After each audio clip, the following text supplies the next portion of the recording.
Greetings. My name's Guy Dauncey, and this is the show called Change the World, where I like to invite guests on who share my passion for big picture solutions, big bold visions, big thinking about, frankly, the mess we're in on this planet and how we can, whether it's the climate crisis, economic crisis, poverty crisis, housing crisis, there are too many crises to keep you awake at night. Today, my guest is Stephen Whipp.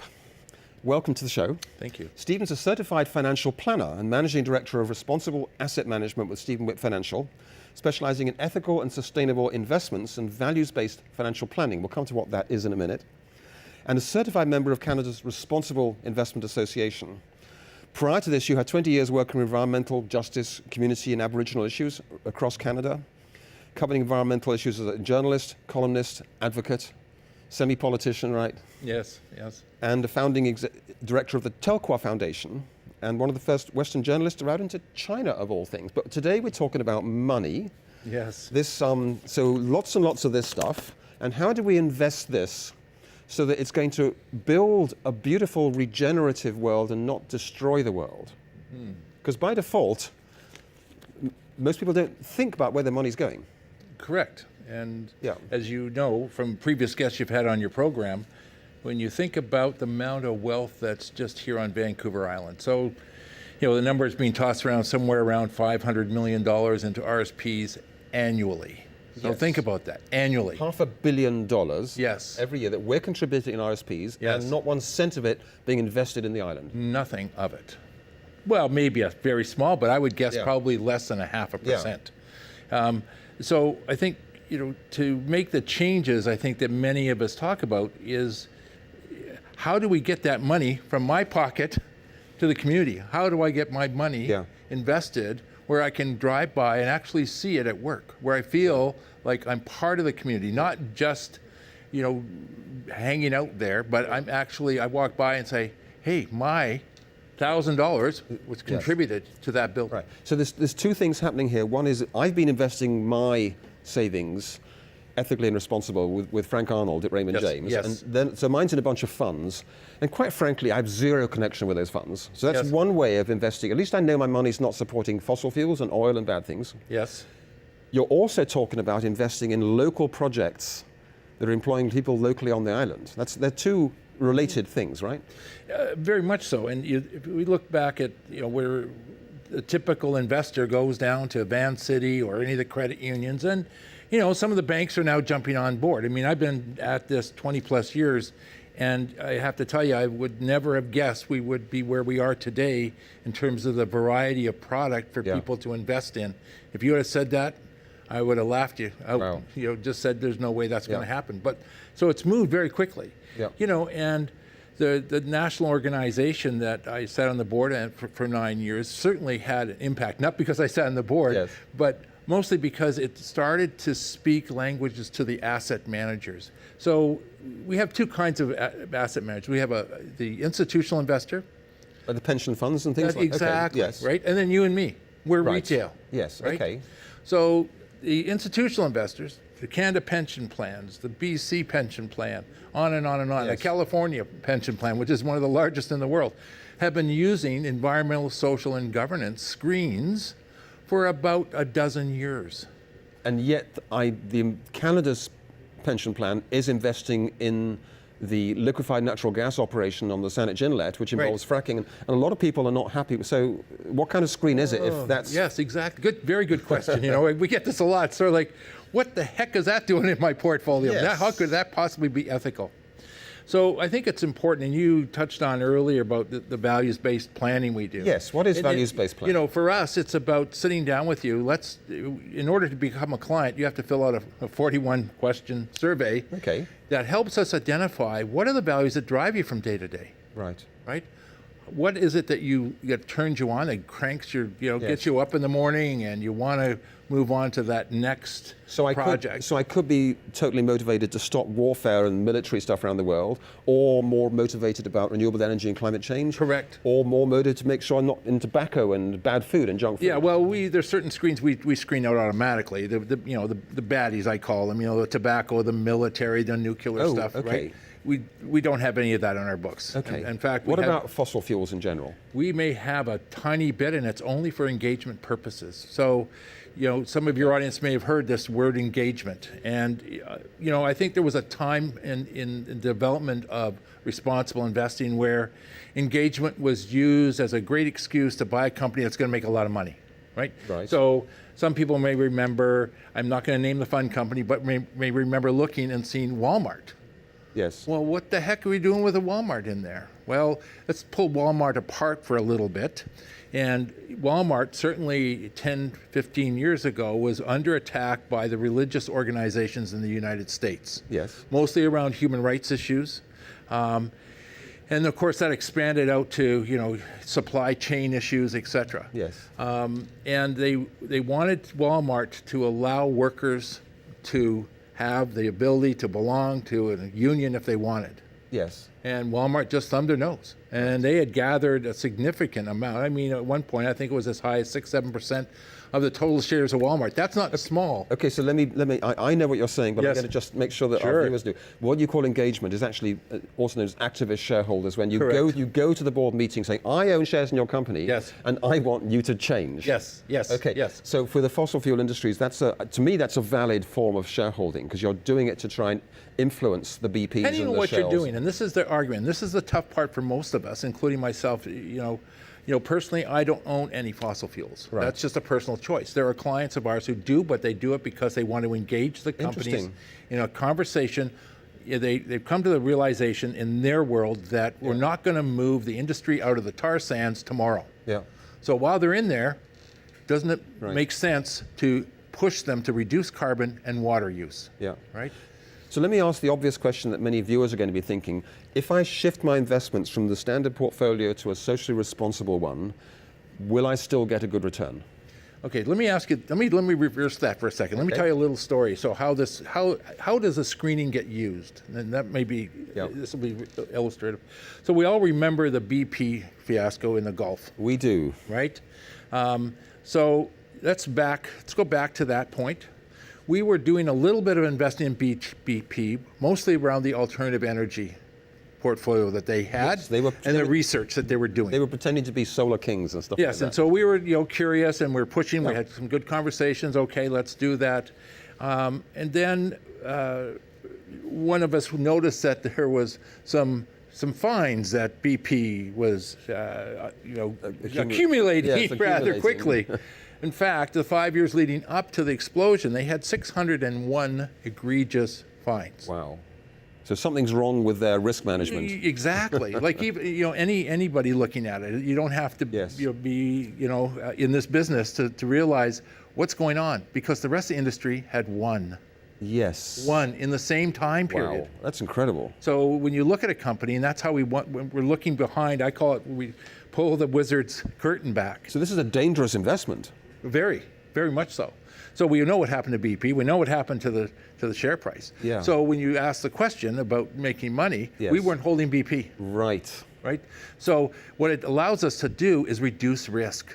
Yes. Risk that up until very recently, most asset managers, doesn't matter whether a mutual fund or a pension fund, just didn't pay any attention to. It wasn't part of the lexicon. And we got viewed 20 years ago as the tree huggers, right? That's the only reason you're doing it, right? You're tree hugging. You don't want anybody to cut forests down, dig in the ground, do all that kind of. Not right. But it's interesting, people like Milton Friedman, who's the guru of monetarism, actually made a very strong point in saying that a company's only responsibility is to make profit, and altruism and kindness and they're evil and wrong. They should not be allowed. Yes. Is that mindset still dominant? No. It's Good. I'm changing. glad to hear Now, that. I kind of hang out with people who think a bit like me, so True, it's I do as well. That's my trouble. I'm inside my bubble. Yes, yes. But when I go off to conferences and chat with people, and I see new faces, Yes. and they're asking the right questions, right? And it's not any longer about adding value to the shareholder, but adding value to the stakeholder. Yes. Very different Yes. lens. If I, as a company, came into Victoria and set up, I'm looking to improve the stakeholders' situation. So you're familiar with the whole idea of a benefit corporation? Yes. Can you tell our viewers what a benefit corporation is? Not Briefly. Well, briefly, a benefit corporation is where the company has changed its legal charter so that it's required to produce a social environmental benefit as well as making profit. I mean, profit is essential because without profit you've got loss and we're all losing money. Yes. But if profit becomes the only goal, then everything else is trashed. And in a B Corp or benefit corporation, they're building an annual certification process in for environmental responsibility and social responsibility. So those would be good investments. Yes, and it is a struggle because we have to be careful as we come up with any new platforms or way of doing this, is that we're not repeating the mistakes of old. Okay. B Corps, as people refer to them, benefit corps, right? Yeah. Have become more and more popular, and I think what's key here is to set the bar high enough that the community that B Corp's operating is actually getting something back. It's not just a donation or getting, buying a bunch of boxes of Tim Hortons donuts. I'm sorry, but there's only 3 B corporations on Vancouver Island, as far as I know. There's 25 in Vancouver, but that's still a tiny fraction. It's a very new movement. But it's been around for some time. There's like 27 U.S. states who have B Corps, right? And that's the legislation for it, but and so there are B Corps elsewhere. Yes. So they've learned from each other, which was what the important thing to do. There's a new one that just became a B Corp not long ago. I know that people's thinking around investment is changing. I mean, I got some data here that shows that since 2014, that's just 3 years ago, there's been a 33% growth in socially responsible investment. There's now $40 trillion assets under professional management in the US, of which $8 trillion is being invested for sustainability and social responsibility. So that's 20% of all investments are being screened in some way for these factors, for social responsibility, environmental responsibility, from a base of like 1%. So it is growing. It's really, I mean, when I first got in this business, I think the total was somewhere around 3%. Yes. We're up almost to a third now of assets in this country. Right? So I look forward to a future when it's the norm that every investment. But let's go back to what we started with, which was, having money in the local. Yes. Okay. Right? How do we do that? So right now, we got B Corp's great idea, right? Yes. Okay. Okay. But you had a guest on a while ago. Yes, Rupert Downing. Yes, talked about the Vancouver Island Development Fund, right? Yes. Which they've established, and we have to start removing some of the shackles of the old. I call it the old. It's still the existing economy, but we have to start removing those. Yes. And if we don't, we're in trouble because that money gets siphoned off to New York, Toronto, Hong Kong, wherever. Totally. And we don't have enough time this evening to talk about it, but that money that goes off there is not going to be there for very long. It moves around and some of that money is now trading in microseconds with the algorithmic. Well, that's part of the problem. It's crazy. It's just crazy. Yes, no, it's part of the problems that we have. And it creates for the retail investor. It's very difficult. Yes.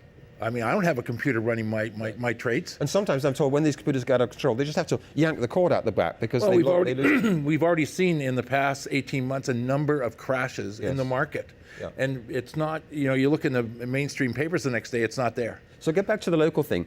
What needs to happen so that people with their RSPs and things on the island can invest in a portfolio of local companies? Well, think about it this way. So do you think it's wise that we have legislation that limits you and I of investing $5,000 a year into a local company? It's a question of protecting the small, vulnerable shareholder. Let's suppose for a moment that we've done the due diligence, and let's suppose that this company has a better than 50-50 chance of making it, right? If you don't do diligence, I think we as investors should be able to be grown-ups and handle that risk and say, yes, I want to put some of my portfolio into that. Maybe it's only 2,000, but right now, but frankly, of any pension portfolio, 5,000. If you only got 5,000, you're in trouble, mate. Yes, exactly. And so right now, you're limited to that. Wow. So co-op, the co-op on Vancouver Island can only take $5,000 a year from you. Why was that investment law put in place? It's to protect you, my son. It really is. I mean, and investors, there needs to be some investor protection. I'm not making fun of that. Yes, there are scam artists out there. Yes, bad things happen. there are, and and this 5,000 that people put in. I mean, it is money that you have to be able to afford to lose some, or maybe all of it, right? Yes. We do what we call impact investing. We look for small BC companies. Okay. We have found that we invest in solar. Yeah. We invest in agricultural You stuff. you don't have the RSP rules, so otherwise you're free to do that. That's right. Yes. So we don't have the rule that the co-op is going to have.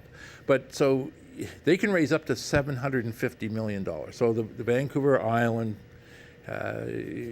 organization, so $750,000 is the max that they can raise. The co-op, you mean? Yes. Right. So, and that has to be with $5,000 maximum investment. So how long is it going to get us to tackle the housing issues? I know. Yeah. Right? To me, this is the perfect kind of thing we need. Absolutely. Right?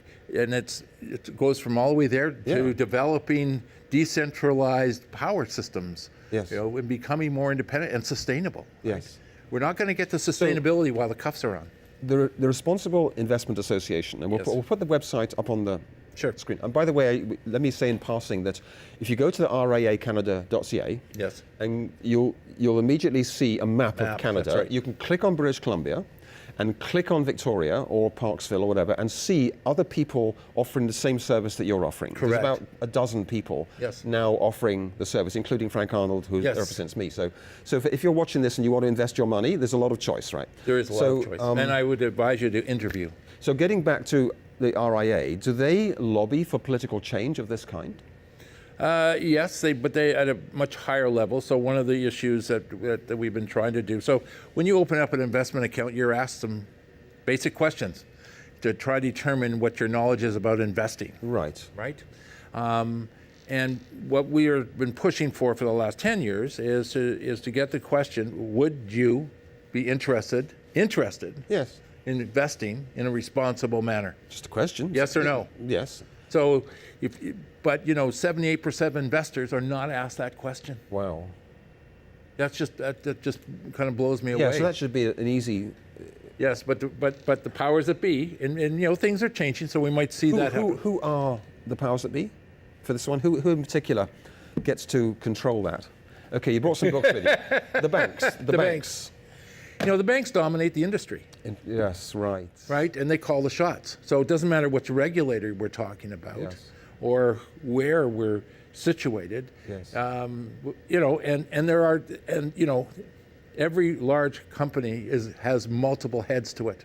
Right. So I'm not saying there are not people working in those institutions who are really progressive, who get it, who are trying to change it. And however, the overall behavior is protection, which means if they had their druthers, there wouldn't be any credit unions. There wouldn't be any independent dealers. And there is like a global values-based banking association, right? That's correct. And Canada must have really good rules allowing credit unions, or Van City would not be allowed to exist. That's right. In Britain, credit unions are stuck in the church basement.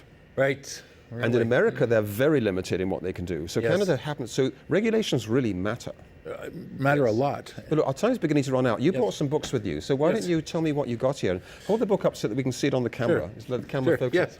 Tell us, this is Donut Economics. Don't hold it in front of your face. There we go. What's this one? Right there. Donut Economics by Kate Rayworth. Yeah, so it is a thick book, and it took me, I'm not going to tell you how many nights it took me to read it because I would switch books. I'm a book switcher, and what's the donut? So, it's about where do we need to get to?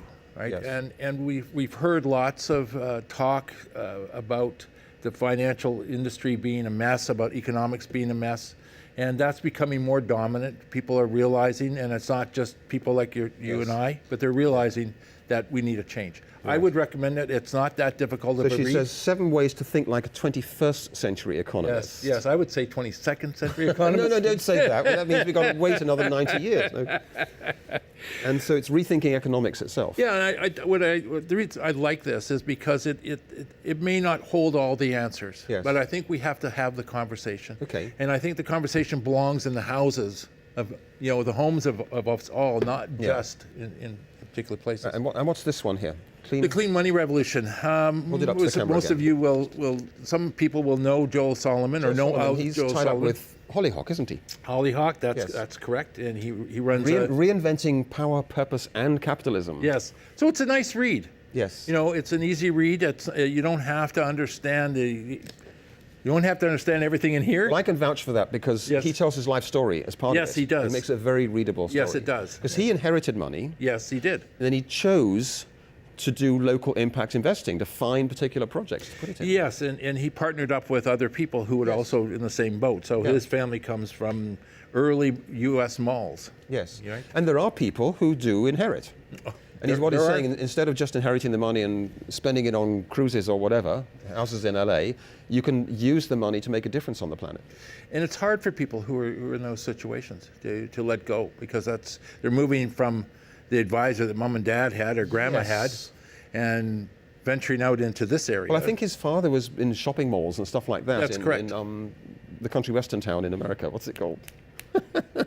Nashville? Nashville. Yes. And he actually got involved in Nashville politics to investing in local businesses apart from the shopping malls, and so revitalizing downtown Nashville, among other things. Yes, and you know, he's had a lot of influence just in the things that are happening in Vancouver, right? Yes. And I think you know, people like Joel, we need people like that to show the light and show here's one way of doing it. It's saying money is not evil.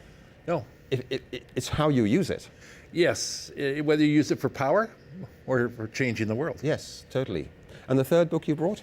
Beyond Banksters, and it's a nice little read. It's little, you know, you do have to Subtitled wade through it. Resisting the New Feudalism. It's by Joyce Nelson. Yes, author out of Toronto, and this was actually published by Watershed Sentinel out of Campbell River, Courtney area. Yes.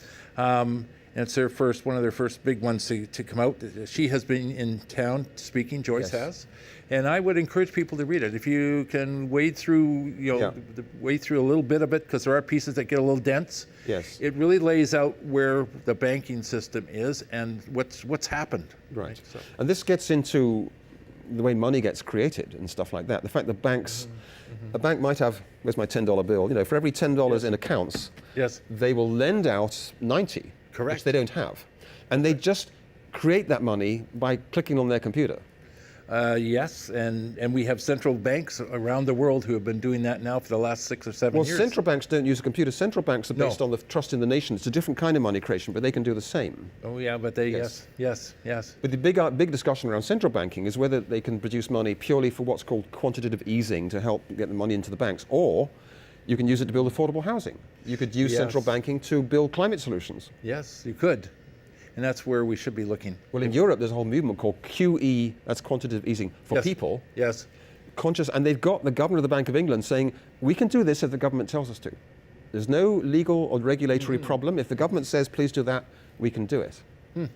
So the world is changing here. It is, and it's exciting to see that change. When we were first talking, you suggested that, you know, the economy as a whole needs such big changes.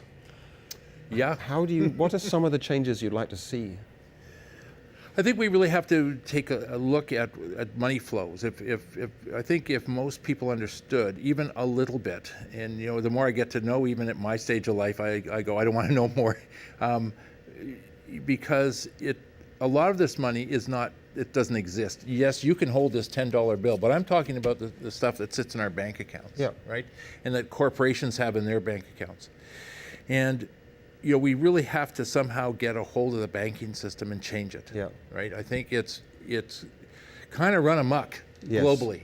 Right? It's actually a public. Germany's banks, a lot of them are public. They're publicly owned by the public and very successful.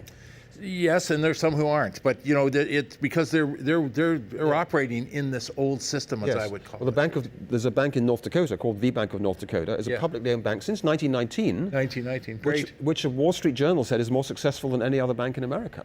There you go. And it's serving the local economy needs of North Dakota. Not run by. It's technically owned by the government, but it's run by bankers professionally. The government has a completely hands-off approach to it. So there's a lot of new ideas out there, which if we knew about them. Yes, but I think we have to start someplace. And you know, we've been investing lately in green bonds. We've got some green bonds from Quebec, and from Ontario and Europe. So some people may not know what those are, but it's. Tell people, you've got 2 minutes left. What is a green bond? Well, I get excited by this because this is a tool for change. So it's about you and I investing in a bond. A bond is I lend money to the government to do whatever the government usually wants to do. It could be fighter planes, right? We don't know. Green bonds and social bonds are different. You actually do know what you're investing in. And it's actually segregated off to a side. So if you can imagine a pot of $800 million gets set aside, Right.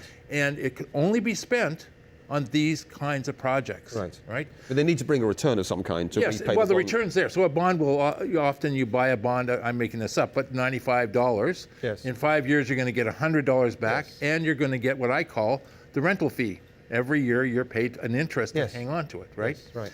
So those green bonds and social venture bonds are on par with what we would get anywhere else, right? Have you got a quick 1-minute wrap straight to camera to share your passion with why are you working in this field? Talk straight to the camera Yes. here, right? Okay. So I impose this on all my guests. Yes, thanks a lot. You know, for me, over the years, after working in Aboriginal communities and in the environmental movement in the 70s and early 80s in BC and trying the political route, you know, for me, it's this $10 bill has a lot of power. And what we forget about is how we use it. And it's not just about going down to picking, thrifties over a national chain like Walmart. It's about deciding what kind of world do you want. So, you know, in Victoria area and certainly provincially, we've just heard about the playgrounds are a perfect example in schools. So we have all these parents running around raising money and putting it in. Isn't that great? The province should be taking it over because it's an education situation. But what we're missing here is the connectivity. Can that money make a difference? What are the things that we would like to see in this community? So we hear mass transit. I happen to live out by Langford, so and I moved my office to Langford a number of years ago because I just got tired of sitting in the crawl all the time. I'm fortunate I can do that. There are thousands of people who can't. Wouldn't it be great to have some kind of instrument like a bond that we could raise the money for those, and it would be local money. So I'm getting on that train or on that electric bus and I'm going, I was part of the solution. Yeah. No longer part of the problem. So transforming money, transforming banking, transforming investing, transforming the way we run our corporations. Yes. It all adds together to this big vision we're building. It has to. Well, look, thank you for your leadership in this one and for thank helping you. people invest their money in this way. Well, thank It's you been very great. much. Yeah. Great. So my name's Guy Dauncey. This is the show called Change the World. One of my contributions is this little book called Journey to the Future. It's a novel set in Vancouver in the year 2032 when everyone is acting out all these solutions in an integrated manner altogether and having a whale of a time while doing so. If you enjoy this kind of show, tune in next week and you'll find another scintillating guest. And thank you for watching.